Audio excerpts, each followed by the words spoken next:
Next up is Abeer AlNajjar. Abeer will be speaking to us about the journalism we need in the post-truth Arab society. Okay. Good morning, everyone. Am I being heard? Okay, excellent.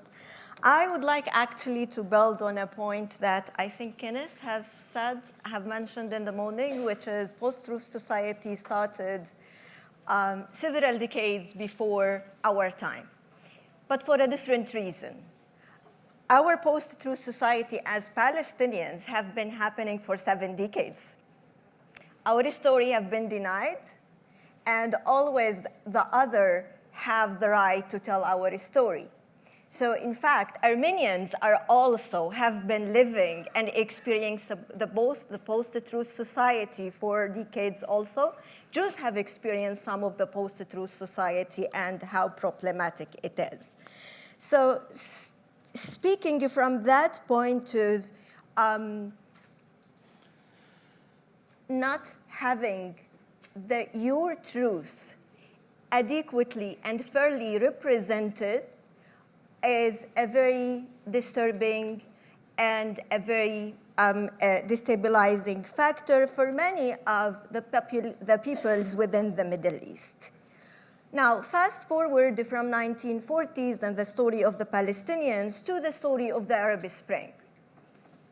And I want to walk you through the, the presentation does not appear? It's here. Courtney, problems with this?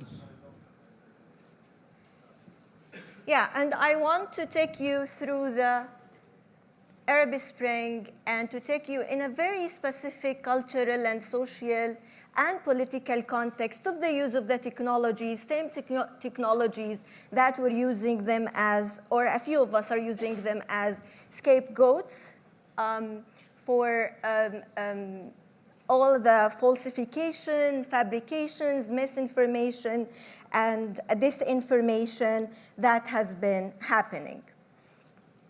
Historically, and looking at the ecology of the information and communication within the Arab context, historically, we have had traditionally, pre the 1990s, we have had very systematically authoritarian media who's been associated with the political regimes of the region for several decades. It was only the voice of authority, so they worked either as filters or as amplifiers of the messages that were intended to be taken to the public by the regime.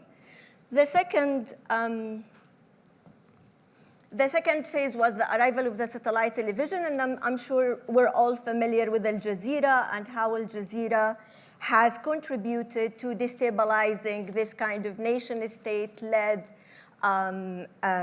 media scene and news and information, which is basically all of my work is focused on how information is not necessarily a currency in the Arab context, because usually what people circulate and what Al Jazeera circulate is more of targeted information, manipulated information, and other Arab channels. Of course, it's not only Al Jazeera and opinion. So there is very little information because there is very little access to information. So we're back in time, 100 years, to political regimes who do not want to give the citizens any right or any access to information. I move from 1990s and the emergence of the satellite television to the Arab Spring. A few years before the Arab Spring, there was a need felt by competing regimes in the region that they need to work on their own media stations that would represent their point of view, what they have called then counterbalancing the Al Jazeera effect. So you have Al Jazeera representing the Qatari foreign policy, and then you have other channels who are representing different countries, counterbalancing the effect of Al Jazeera. And hopefully, I was hoping that this will lead to diversity. To the contrary, it led to fragmentation, and I would now try to explain what's the difference between diversity and fragmentation. The arrival of other alternative Arab news sources like Sky News Arabia, and this all are transnational, like Sky News Arabia, Al Arabiya, and yes, here we are. Finally. Yeah, okay, so this is what I have just covered, the ecology of the Arab news, and I'm here talking about the ecology of the Arab news media, and we're in phase 3 when we talk about the different channels that have been mushrooming. If I have to cover all the channels sponsored by international different countries like the US, France, Iran, Turkey, you name it, the United Kingdom, Holland, you name it, China. Every country in the world is introducing TV channel 24/7 that is dedicated to transnational Arab news public. And this is quite exciting. So you will think that this is a diversity and this is not a fragmentation.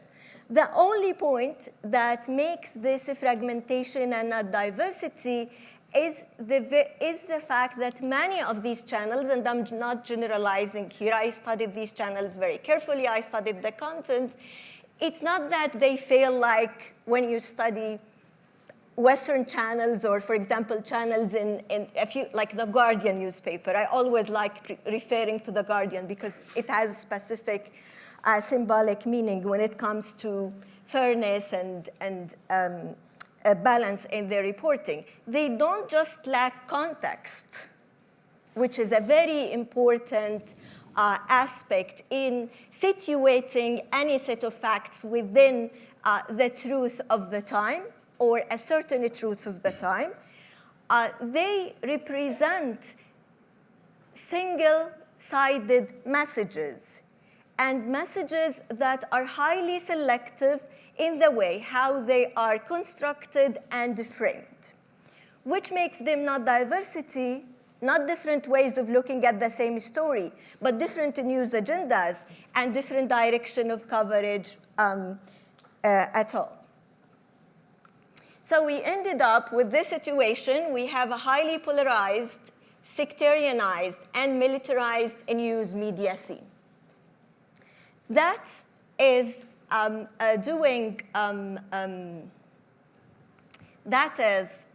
media scene is doing everything and paying attention to all parties, but to their publics and audiences. And this is when it becomes very problematic. And this media scene is mushrooming and is increasing. So for example, Qatar in the past few years have introduced 10 or 15 more news sources. They're all very well resourced and they're all very selective.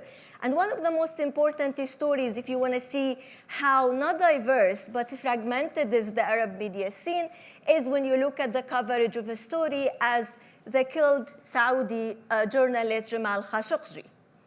International media was focused on the story, but the way how the Qatari channels have dealt with it against the way how the Saudi and other channels have dealt with it testify to the fact that neither one of them is being responsible for their publics and their audiences because it's highly politicized and it's highly manipulated. Now, within the ecology of this kind of media scene, we have the emergence of few vulnerabilities. And this is the nature of the flow of information. There is no access to information, competing loyalties of journalists, blurring the lines between state agents who are in the future will become public officials and between journalists on the one hand and between activists and journalists on the other hand. And we have the ideology-driven coverage of the volatile political and military environment. And you have journalists who are 111 journalists have been killed in the Syrian revolution only. not in the other, not in Egypt, not in other countries. So you can imagine the kind of atmosphere that single journalists are working and are working within. And it's not only that, there is also the lucrative business of this. I'll move fast forward. Counterbalancing news sources and competing truth. The fact that we have all of these counterbalancing sources has taken us to an area of there is no truth at all. You're talking about the same country, the same place, the same time, but there is no consensus. And hence, there is a very important fragmentation within the society and within the public. And Syria was a very important example, the civil war there. You have also other participants who went ahead on the same line with the government, also increasing the pressure on good journalism. The Syrian revolution has introduced ISIS, the electronic Syrian army, and then you have a new wave of trolls and many of the Arab regimes also similarly have introduced their own electronic armies, whether they're working on surveillance or they're working on threatening journalists or they're working on disseminating false news, hate speech, etc. So we have the arrival of these through colloquial Arabic, which is Al-Shabbiha, Al-Sahijah, and Al-Ayyasha. And these are three groups of so-called activists, online activists, that have been contributing to the Syrian scene, the scene in Jordan, which is a country that has not faced any revolution, and Al-Ayyasha in Morocco. So in all of these three countries, and regardless of